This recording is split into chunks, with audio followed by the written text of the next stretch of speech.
G'day all Things Bulldogs, episode 38, I think. Sorry I've been absent.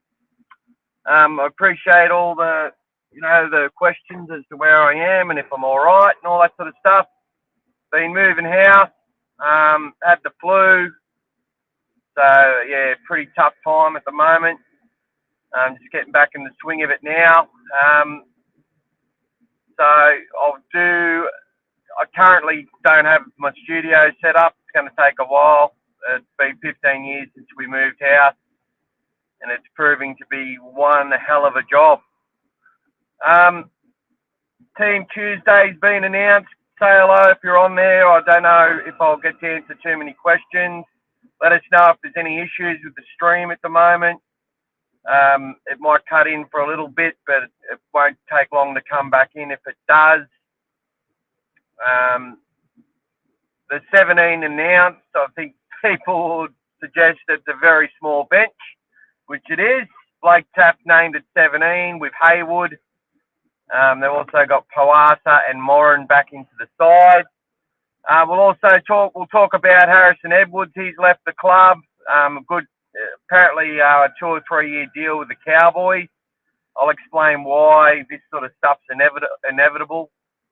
And probably not a bad thing. He's not in our top 30. I would have had him in the top 30 a couple of years ago, but look, they're trying to get some players that we just haven't been able to get.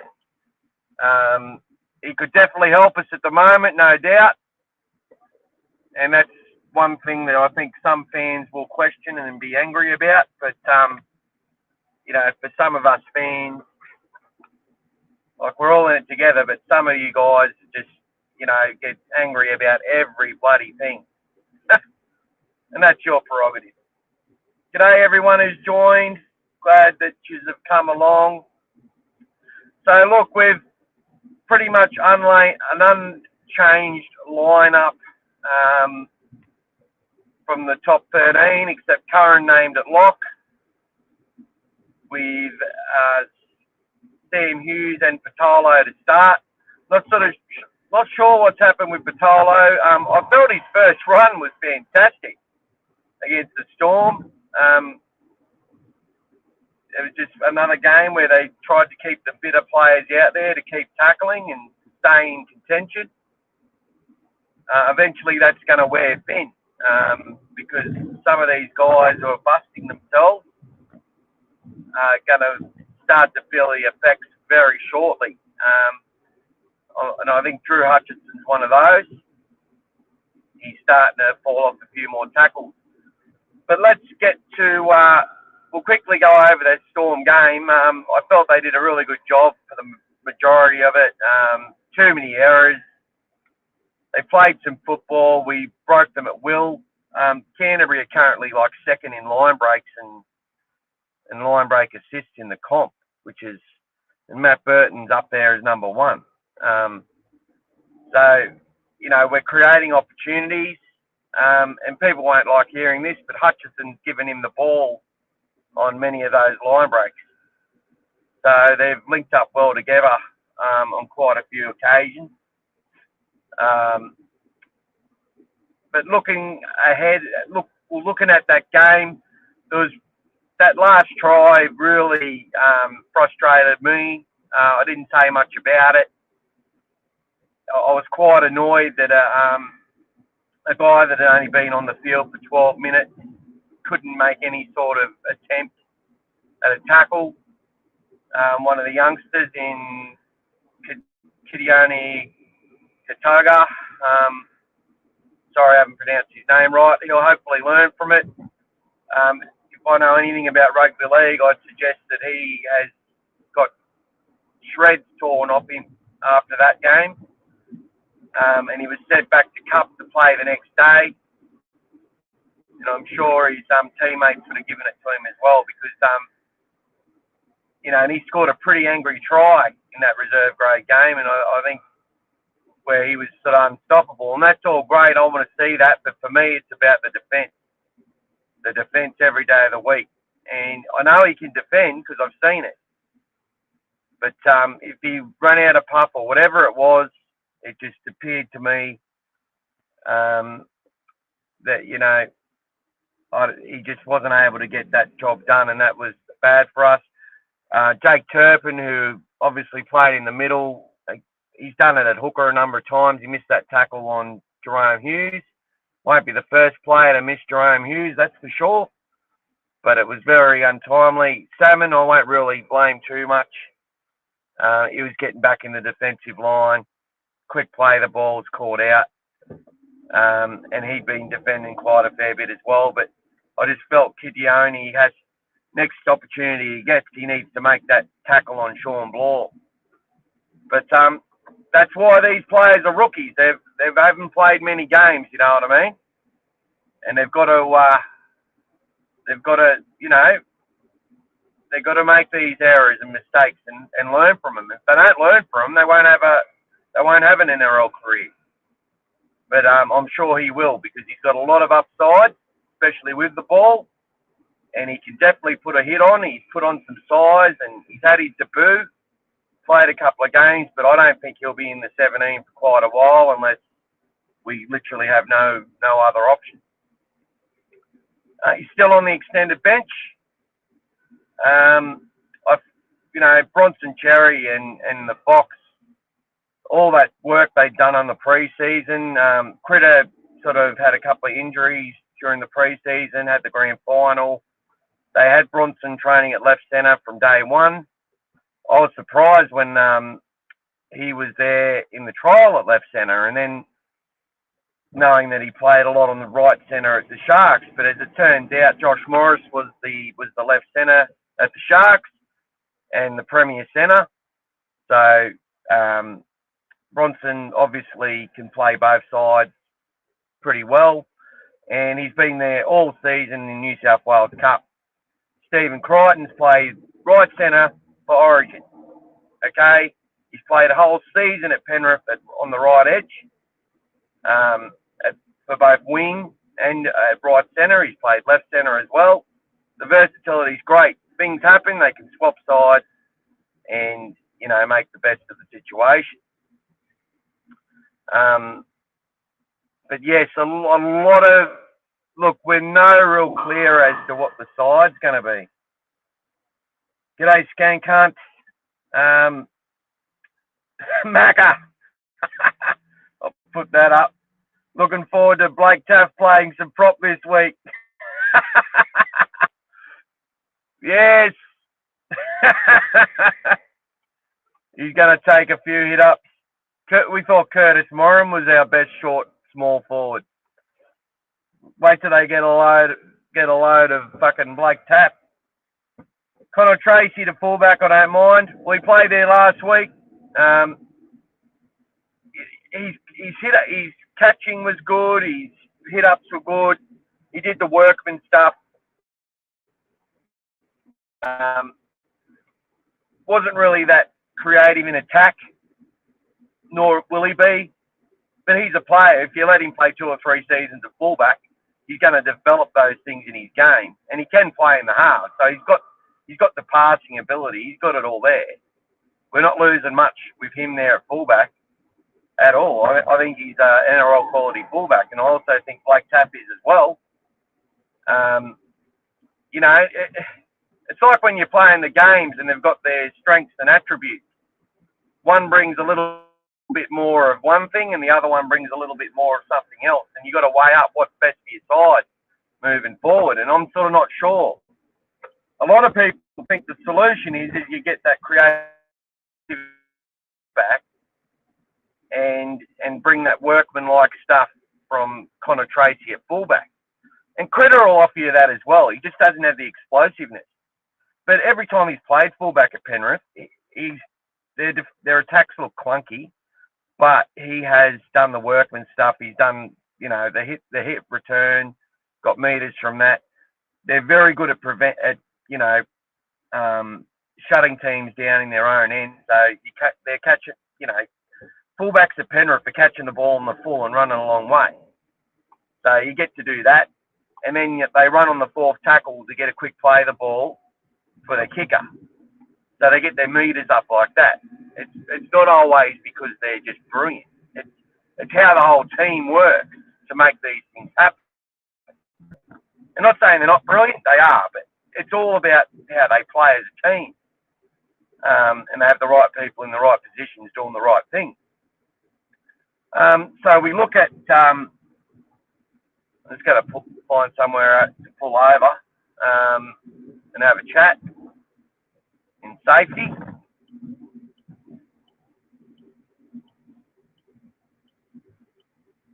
So yes,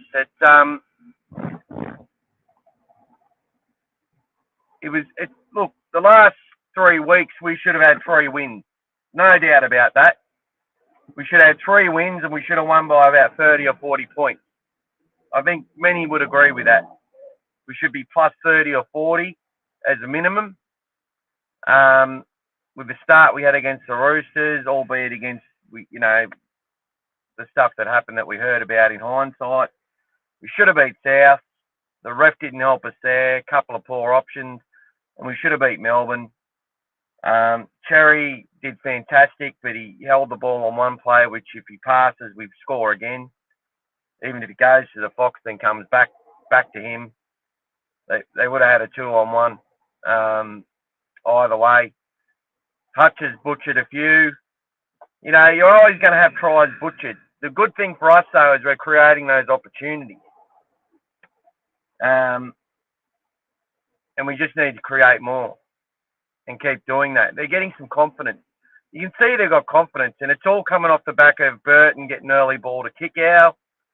But that speed, having Bronson Cherry and the Fox having the Fox running onto the football at full speed, it's try time. It's try time. G'day, Pele. How you going, brother? Thank you very much. Pele Papali. Big shout out to Joe Ash and everyone else. Good win for the New South Wales Cup boys after showing that shonky defence early. Obviously, a bit of talk, a bit better communication, a bit of mongrel came out in that second half, and they put Canberra to the sword and beat the top team.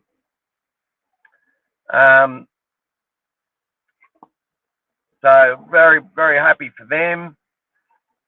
I really want to see these big forwards in Cup as well develop more. We need to see more from Tedavano. I think we need to see a lot more from him. We need to see a lot more from Liam Knight. And I'm liking what the kids coming through are doing, and I'm hearing lots of good stuff about Romano Cook, that he really made an impact in that second half, which is fantastic. Joe Ash is going well at the back, doing everything he's told, being a leader out there, talking up the game, and we want to see Toby continue to run the footy. And Bailey Biondi, we want to see him get back to his best and get back to their defensive best as well. That's been the issue for me. The defence from some of the senior players in that group has let in too many soft points, and that needs to change. Yeah, 100% Mako. Jack Todd, he's been going fantastic. And that's what you want to see. A player like him play 60 minutes and then move forward. So when people ask, so let's go to Harrison Edwards. I know I've gone on a tangent. So Harrison Edwards leaves the club, and there's a few people losing their mind, and I get it. But we've got 3 or 4 forwards the same size as Harrison Edwards. The likes of Curran, King, they all weigh about the same. They're about the same height. And then you've got Shorty Moran, who's got a development contract for next year as well, with a manager option. So his manager can choose to find a deal with another club, or to put pressure on our club to lift Curtis into the top 30. And that's something that might happen. So Harrison was on the development list. He's got a really good deal to go to the Cowboys. He's a player that I expect, if he wasn't at Canterbury, he wouldn't have got the games that he's got in the NRL. He just wouldn't have got them. There's not too many teams he could have went to and started and be blooded as a first grader. And he showed a lot of ticker. He's a player I really like.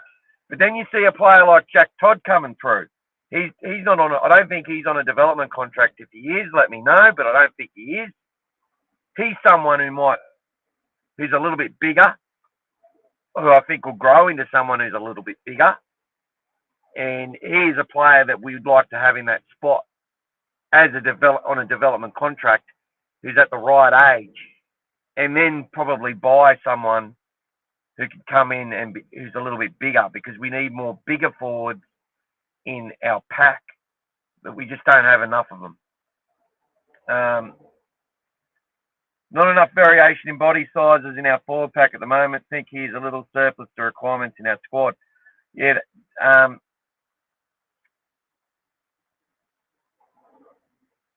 Pele, Todd, Romano, and Harry Hayes on fire. 100%, man. And that's another one. Harry Hayes, I think, come through Jersey Flag as a centre or an edge-back rower. Real high work rate. He's probably that one, where you go, let's bring him up into the development contract. And then you get someone like... And Harry's got really good pedigree as well. I think his grandfather played for Canterbury or something. Or the Berries. I'm not sure. I remember reading an article on it. But you're right too there, Andrew. Harrison just was probably a little bit lower in the pecking order than some of those that we talked about. And it's just the right opportunity. Like, we can't offer him a 3-year deal in the top 30. So he had to go. If he could get an opportunity, and he's done that, he's earned it. The club's obviously helped and looked after him, helped blood him, helped develop him. The Roosters developed him initially, brought him from that 16-year-old into that really quality 19, 20-year-old. And then he helped us through a really tough time. And now he gets to go to the Cowboys and sort of be a backup player for them and hopefully get a chance, which he will, with the way things go. Really good servant. And we love the way he went about things at Canterbury. Obviously had some injuries over the off-season and stuff like that, and then got that head knock when playing last week. And he's going to get head knocks because he's got, no fear. He puts his body on the line, gets in behind. And he'll get a bit bigger as well. He's still pretty young. So good luck to him. But yes, that opens up the door for the Jack Todds, the Harry Hayeses of the world, the Lipboy Hot Boys, and all these players that are trying to come through our system, the Damon Marshalls. We want to get them into our top 30 and into our development squad. And you can't keep them all. We're going to lose some really good players, guys. That's just the way it is. We're going to lose some.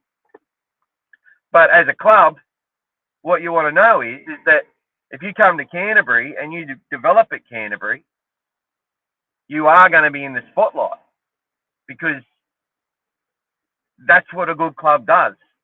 We'll know that we're improving and doing better when our stocks are starting to get decimated a bit.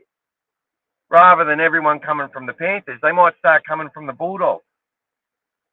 We have to look at things glass half full rather than glass half empty. It's still half empty, don't get me wrong, but maybe we can look at things a little bit differently and see that the club is making ground. Always going to be hurdles. Always.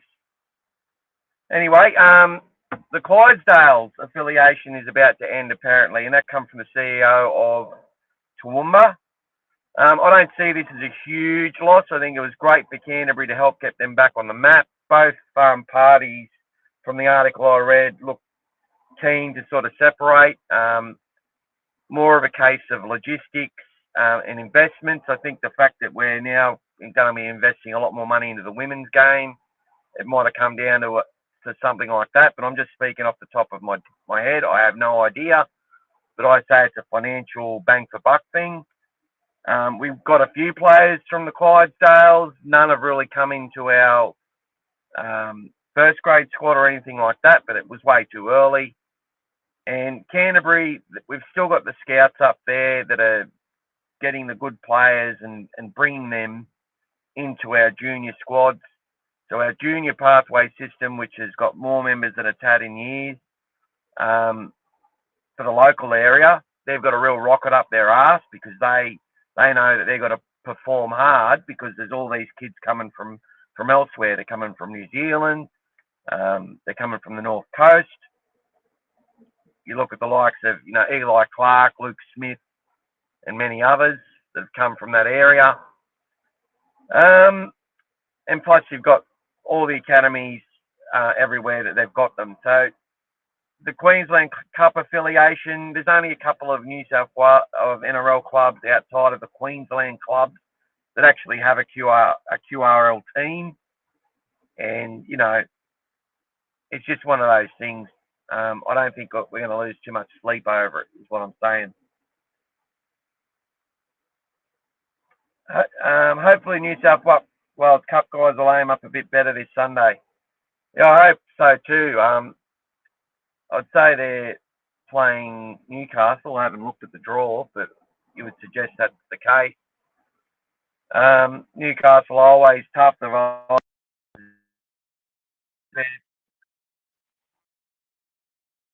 a bit of about that. Fair bit of variation there. So, look, I think hopefully those boys in New South Wales Cup will really aim up and start to get their season consistently on track. We know that they can score points whenever they put their mind to it. It's the defence stuff. The first half of last year, they were the best defensive team in the competition. Tanga Toa was doing a fantastic job.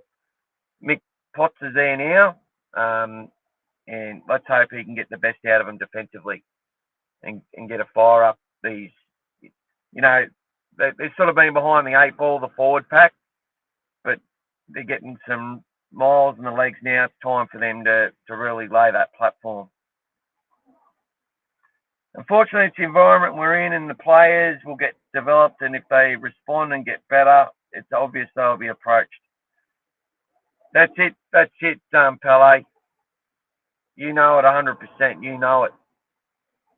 We're in that environment, if Canterbury are getting that reputation where they're developing the players and developing them into NRL first graders, that's a good thing because that's going to attract more youngsters to our club, which makes the competition greater for us, and that's going to produce more quality, and we're going to get first crack at these guys because they're in our system. So then it's up to the club to pick the right one, and we know that sometimes that's the bloody lottery, but it then comes down to the people who paid the big bucks to do the recruitment, make the right choices. But you got to have them there to pick, don't you? How many more strong outings of Cup does Saxton need before we're bringing Sexy back? I'll have a chat about that shortly. We have a lot of Stephen Croysey. G'day, mate. We have a lot of promise in juniors, but the fact is we're going to lose some good ones, but it's up to the club to differentiate between the good and exceptional and hold on to the exceptional. 100%, brother. 100%. Paulie Walnut. I was at the game in Melbourne. You can see why HO7 could hear his talk from the sideline. Very, very good point, which is what I want to bring this back to Macca. How many strong outings in Cup does Saxton need before we're bringing Sexy back? Sexy has been told, from what I've heard in a few different places now, and from people's observations, that defensively he doesn't talk enough.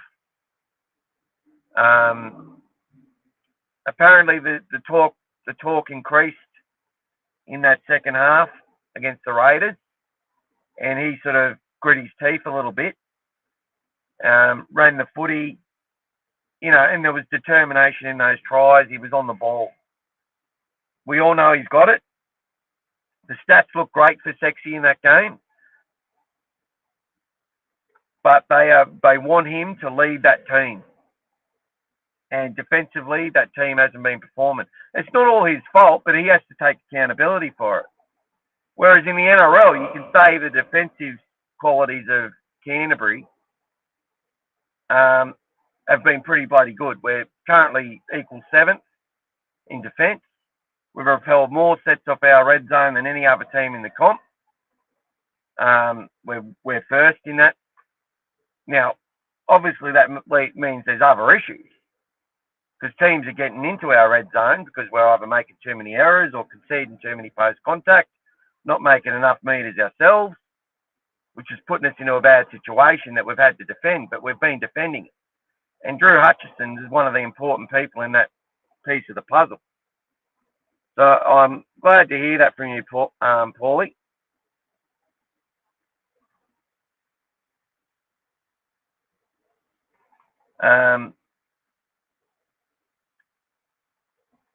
So yeah, it's one of those things. Sexy is on the verge. Hutch is starting to get tired. You can see that. He's fallen off a few tackles. He's been late to the assignment a couple of times. He knows what to do and where to go. I think a lot of his running options, the vast majority have been the right option. There's been 2 or 3 which he's butchered tries for sure, but he's run it the right time the majority of the time. And if he was just that smidgen faster, smidgen stronger, we'd be talking about a great player, not a handy fill-in half, which he is at the moment. And he's copping all the abuse, as fans of Canterbury like to do, and I hope he doesn't listen to it. But in saying that, I think after the bye, depending on the Newcastle game, after the bye, if we're able to win this game, I think that saves him until at least round 10. If we do, if we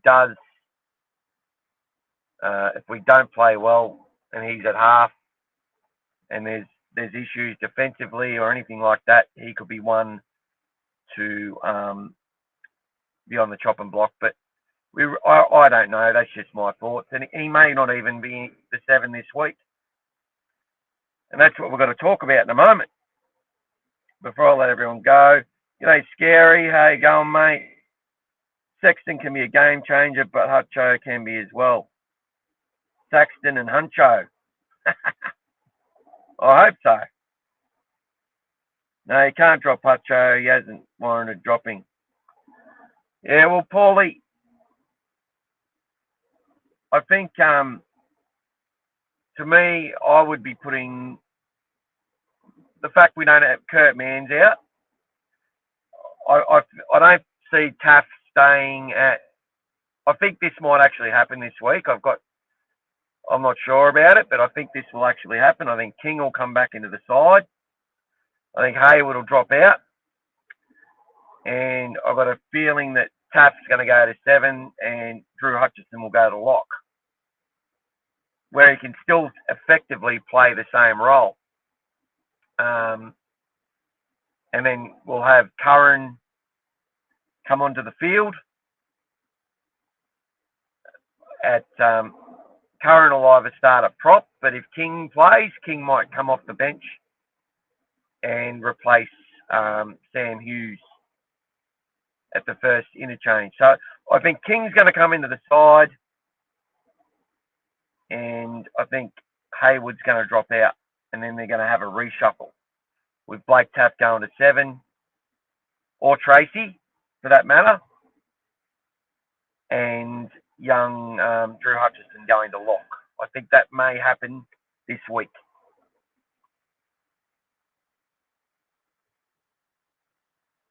See you later, Pele. Thanks for the chat, buddy. Enjoy training. Say hello to the boys. Sexton's got to kick the door down, which he might do. Yeah, I think he's had a rocket up his arse, and I think he knows what he's got to do. He's just got to do it consistently. And he might even play this week as well.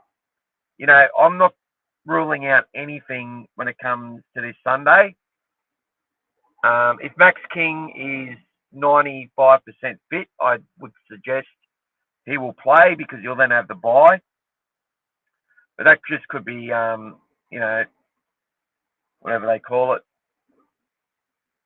Just Serrato just giving him every chance to see if he's ready. Like, maybe the safe play is to let King heal till after the bye, and bring him and Preston back together. But,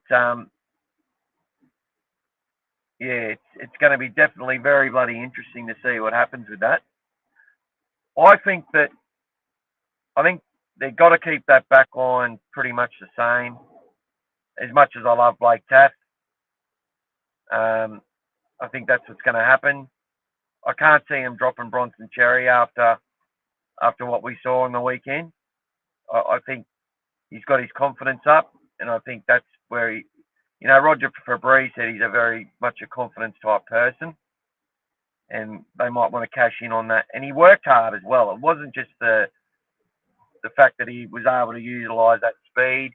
He's now got some timing back. He's got some miles in the legs. His defence is getting better. It's still going to have its moments, and he's got a combination there with the Fox and with Kickow. It just, you look at that and go, wow. Now what we need is that right edge to have the same sort of authority, and I'll tell you what, teams are going to be looking twice. They're going to have some choices to make every time we run a play, and that's going to be the key to us. I'm worried about Taff defending against big Kai Pearce-Paul for Newcastle if he does start at 7. Yeah, that's my biggest fear as well, Macca. I have no problems with a Blake Taff. Look, this is a comparison I make, and I'm not saying Blake Taff, Steve Mortimer. I'll get burned alive. But when I look at little zippity doodah guys who are low to the ground, their legs move fast, they're not huge, they've obviously got a creative brain in the game, and they can. I think Steve Mortimer in today's game wouldn't be playing 7. I think he'd be playing 1. That's just my thought. Whereas Andrew Johns would be playing 7 still. Because Johns could hit people front on and upend everyone. Johns has that strength and ability where Stevie Mortimer is a great cover defender. One of the best of all time. They call it a Scott Sattler tackle. It's a Stevie Mortimer tackle. He did it about 150 times. But that's when they played, the halfback behind the line. And I think Blake Taff is a similar type of player. I just don't think he's going to be that good in the line defending on big boppers. Ola Kawatu running at Blake Taff, are you really going to want to see that? Is that going to drop our confidence? Is it going to bust his confidence to put him there? That's what I worry about. I know Toby will put his body on the line there. I've seen him do it. I know I can trust Toby to do that. He'll miss some. Of course he will. Just like Drew's been missing some, but he's always been there to put the pressure on. He hasn't had too many clear one-on-one misses, which has led to tries, and that's normally what we see from our 7s in recent years. So that's what I'm a little bit worried about. I think, I think it is an option though. And look, Hayward's still not out of the picture. I thought he did marvellously well in his debut game. And he could be a big chance to even play 7. Maybe they give Blake Taff another week to rest because he had that head knock. But I'm sure that's not what he would want to do. They said he was fine afterwards. There was no lingering effects. We haven't heard anything. I'd suggest that Blake Wilson, if he's still sick, isn't doing much. See what happens with him after the bye. It's all wait and see, isn't it? And that's the situation we've got now, where if a player gets injured or gets suspended, they might have been ahead in the pecking order. But if our guys come and take their opportunity and perform, it's really hard to drop them.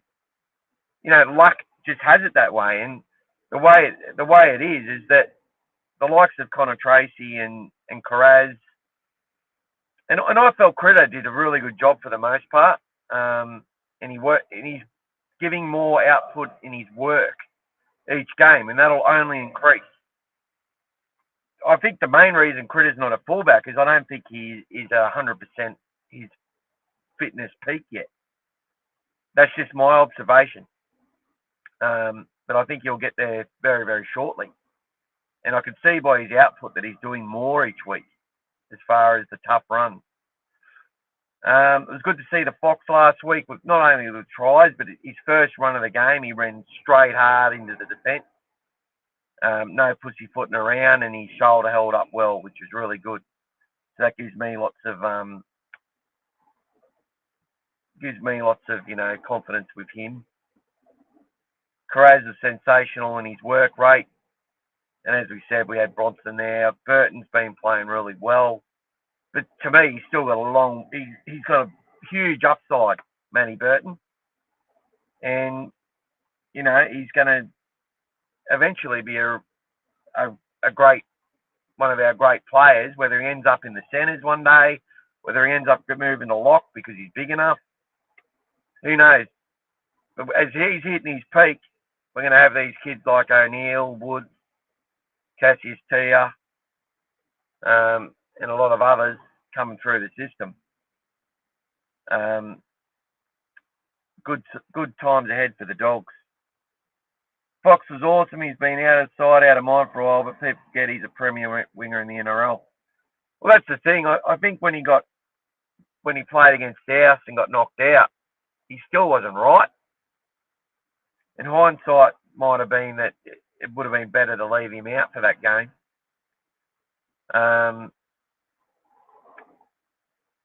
But at the same time, he's had that extra week off from the concussion. His shoulder's right now. He's confident in his shoulder, and he ran hard. He had his speed there. He had his confidence there, and he got 3 tries. And it's just a sad thing that we didn't get the win. That was a sad thing. People are blaming Burton for not kicking the goals.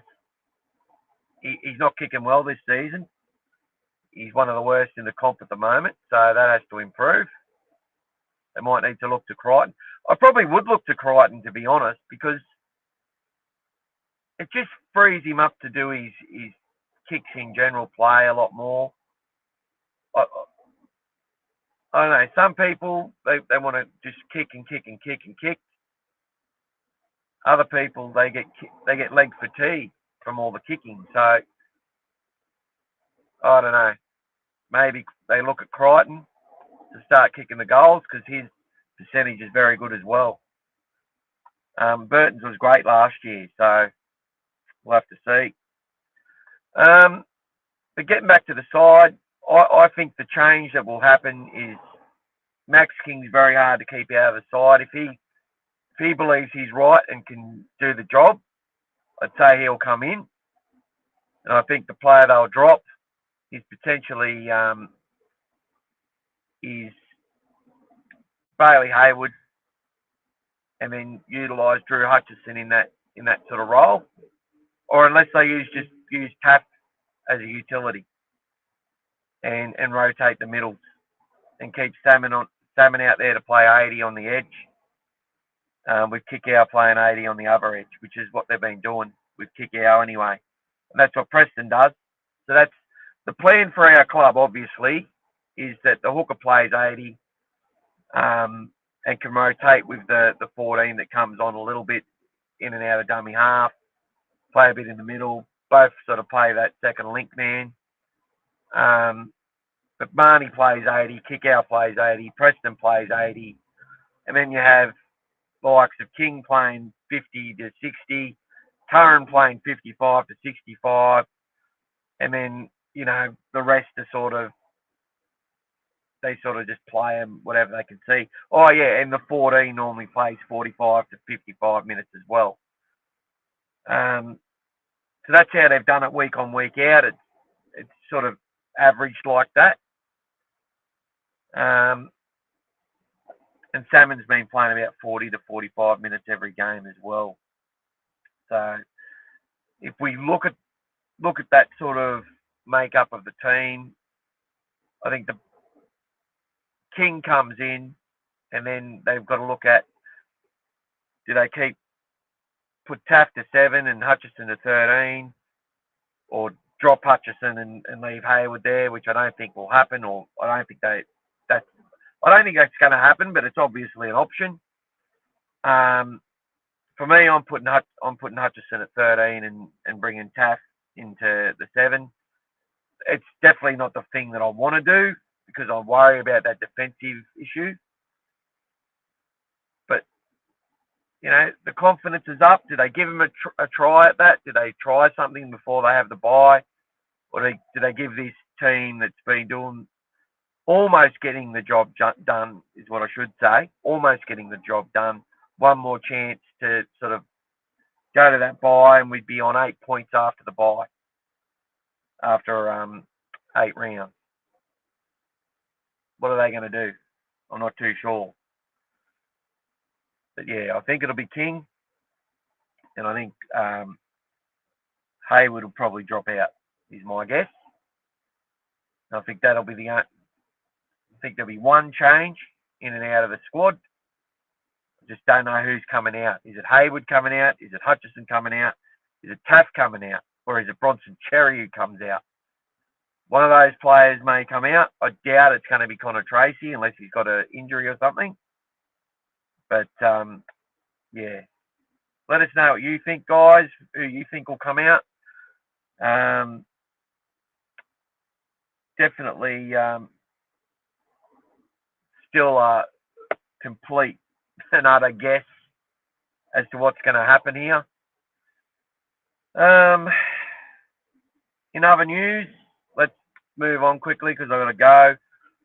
Harold Matts play their week 2 of their semi-final match this week, so they were the minor premiers. I haven't got the teams up there, sorry, because I'm doing this on the road. SG Ball won last week, so they smashed the Eels, so they're through to the second round. Jersey Flag are going along well. I think they've only lost one game. We've got Lisa Fiola and Tasha Gale. They've also playing their semi-finals this week. So I think the winner of these, if they win these matches, they're into the grand final. I don't know. Yeah, I can't remember the makeup of it. I'll need to find out that information. I'll let you know on the Facebook pages and stuff like that. But, yeah, guys, it's great hearing from you. Good luck to all our juniors. It's fantastic that we've got pretty much every team's qualified for the finals. And, yeah, that's pretty much it, guys. I've got a bit of brain fog from the flu and moving house, so struggling to keep it going. But thanks for all the interaction. Appreciate it. Enjoy the footy. It's on Sunday. We've had a big rest into it. Both teams have, as I alluded to a couple of weeks ago.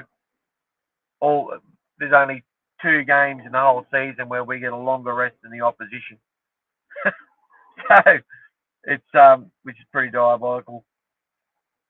Thanks, Mac. Thanks, Macca. Thanks, Macca. It's good to see you as well. You'll have to come on here one day. I'll give you an avatar and hear that wonderful voice of yours. But anyway, guys, if you haven't checked out Andrew Macker on Twitter, make sure you do. Very patriotic Bulldogs fan. 100% serious all the time. And always supports our boys. Always. Thanks, Stephen. Much appreciated. Great to get everyone's thoughts. And I hope to see you all soon. Sorry I didn't get to see Mark on here. No dramas, Andrew. Mark was upset that the Crichton was on the right and Cherry was on the left when Cherry used to play right and Crichton supposedly only played left. But, yeah, no, I explained that at the start of the show. There's definitely a lot of flexibility in our players, and they're able to play both sides of the field. And as long as they get some reps up during the week and that sort of stuff, they're generally right. But that's probably something we're going to look at, is getting that right edge as potent as the left at the moment. And it all stems on Congrats to Viliami Kickout. He's leading the Daily M race at the moment. So hopefully he can kick clear of Kalen Ponga this Sunday because they're both on the top on 17. Yeah, we really need to win this game, Stephen. We really do. It's very important. There's a lot riding on it, which is why I'm not that confident. We lost 100-6 last year against the Newcastle Knights, and I'm worried about Kalen Ponga on that left edge. So we've got to really be careful what we wish for in the right edge defence. So moving Drew Hutchison off that right edge might not be a smart move at this point.